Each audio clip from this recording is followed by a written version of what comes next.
We were using more traditional security personnel type of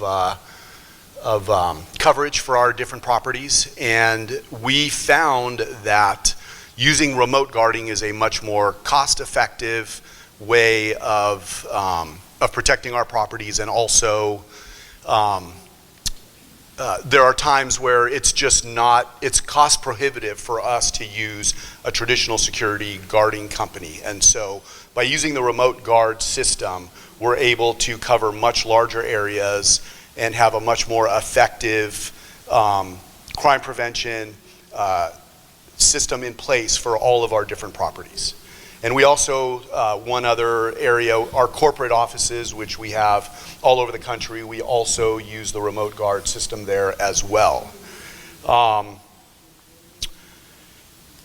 think, when you think about, say, a large parking area that we have, so we have tenants that have their cars in a parking area with, there's several hundred cars there. So to have one security guard roaming the property and using either on foot or in a golf cart or what have you, they just can't be everywhere at all times. So we found by having a camera system that is equipped with the technology that is able to detect people and cars in places that they're not supposed to be, really is a very valuable way to prevent crime. And so really quickly, to kind of picture how this works, is at 2 in the morning you have a person walking through a parking area looking into parked cars. So the cameras that are, as part of the system design, the camera will, using the technology, the military grade analytics and AI, will detect that a person is in the area where they're not supposed to be. What that will do is send an alert to a command center. They will immediately pull up that camera. So they're not staring at cameras, they're waiting for an alert. They will immediately pull up that camera to see what's going on. Is it a tenant getting home from work late at night, or is it someone that's looking to break into a car or do something they're not supposed to do? Once that determination is made very quickly, then they will get on a speaker system and start speaking to that person in real time. And basically saying, you in the black t-shirt and the blue jeans with the backpack on, you're trespassing, you need to leave immediately, or we're gonna call the police. And so that's kind of how it works, and that's what we're using to protect all sorts of assets all over the country. Alan actually did a great job of explaining what remote guarding is. And again, people and or vehicles generally in places where they shouldn't be.